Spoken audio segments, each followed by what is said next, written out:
மேஷ லக்னம். போன பிறவியில் நீங்கள் உங்கள் மேலே கவனம் செலுத்தி இருக்கவே மாட்டீங்க. உங்கள் உடம்பு மேலே செலுத்தி இருக்க மாட்டீங்க. உங்கள் ஆரோக்கியம் மேலேயும் கவனம் செலுத்தி இருக்க மாட்டீங்க. நீங்கள் எப்படி இருக்கீங்க பார்க்குறதுக்கு அப்படிங்கிற உங்கள் தோற்றத்து மேலேயும் நீங்கள் கவனம் செலுத்தி இருக்கவே மாட்டீங்க. உங்களுக்கு உங்களை கவனித்து பார்த்துக்கணும் அப்படிங்கிற எண்ணமே இருந்திருக்காது. நீங்கள் எதில் கவனம் செலுத்தி இருந்திருப்பீங்க அப்படின்னா மற்றவங்க மேலே தான் உங்கள் கவனம் எல்லாத்தையுமே நீங்கள் செலுத்தி இருந்திருப்பீங்க. நீங்கள் லவ் பண்ணிட்டு இருந்தீங்க அப்படின்னா உங்களுடைய லவ் ரிலேஷன்ஷிப்புக்கும் உங்கள் பார்ட்னருக்கும் ரொம்ப முக்கியத்துவம் கொடுத்துருப்பீங்க. திருமணமாகி இருந்தீங்க அப்படின்னா உங்கள் திருமண வாழ்க்கைக்கும் உங்களுடைய கணவன் இல்லைனா மனைவிக்கும் நீங்கள் அதிக முக்கியத்துவம் கொடுத்துருப்பீங்க. உங்கள் பார்ட்னர் என்னதான் கவனம் செலுத்தாமல் இருந்திருந்தாலும் முயற்சி பண்ணாமல் இருந்திருந்தாலும் நீங்கள் உங்களுடைய முழு முயற்சி மற்றும் கவனத்தை அதில் செலுத்தி இருந்திருப்பீங்க.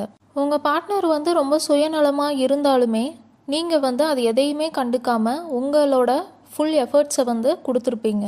இதனால் நீங்கள் உங்கள் மேலே கவனமே செலுத்தாமல் உங்கள் வாழ்க்கையே முடிஞ்சிருக்கும். வாழ்க்கையோட கடைசியில் நீங்கள் நினச்சிருப்பீங்க நம்ம மேலே நம்ம கவனமே செலுத்தலை அப்படின்னு நீங்கள் நினச்சிருப்பீங்க.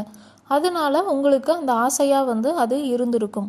நீங்கள் குண்டாக இருந்திருக்கலாம், இல்லைனா உங்களுக்கு சில நோய்கள் எல்லாம் கூட இருந்திருக்கலாம். அதனால நீங்கள் கஷ்டப்பட்டிருப்பீங்க. கடைசியில் நினச்சிருப்பீங்க நம்ம நம்ம உடம்ப கவனிக்கலை, அதனால தான் நம்ம இவ்வளோ கஷ்டப்படுறோம், இன்னைக்கு நம்ம எப்படி இருக்கோம் பார்க்குறக்கு, அப்படியெல்லாம் நீங்கள் நினச்சி வருத்தப்பட்டிருப்பீங்க. அதனால இந்த பிறவியில் பார்த்தீங்கன்னா உங்களுடைய முழு கவனமும் உங்கள் மேலே தான் இருக்கும். அதுக்குன்னு நீங்கள் ரிலேஷன்ஷிப்லேயே இருக்க மாட்டீங்க, மேரேஜே பண்ணிக்க மாட்டீங்க அப்படின்னு கிடையாது. உங்கள் மேலே தான் உங்களுடைய கவனம் அதிகமாக இருக்கும். நீங்கள் பார்க்குறதுக்கு எப்படி இருக்கீங்க, உங்களுடைய ஆரோக்கியம் எப்படி இருக்குது, இதிலெல்லாம் நீங்கள் கவனம் அதிகமாக செலுத்துவீங்க.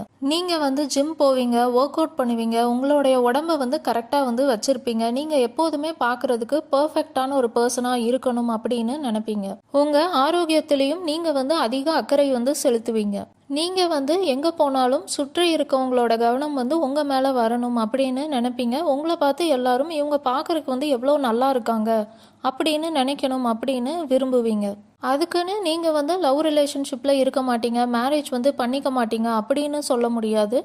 நீங்கள் என்னதான் ரிலேஷன்ஷிப்பில் இருந்தாலுமே உங்களுடைய கவனம் உங்கள் மேலே அதிகமாக இருக்கும். உங்கள் பார்ட்னர் எந்த முயற்சியுமே பண்ணலை அப்படின்னா நீங்கள் அவங்களுக்கு தகுந்த மாதிரி தான் நடந்துப்பீங்க. உங்களுடைய முக்கியத்துவம் நீங்களாக தான் ஃபஸ்ட்டு இருப்பீங்க. அதுக்கப்புறம் தான் மற்றவங்கள பற்றி யோசிப்பீங்க.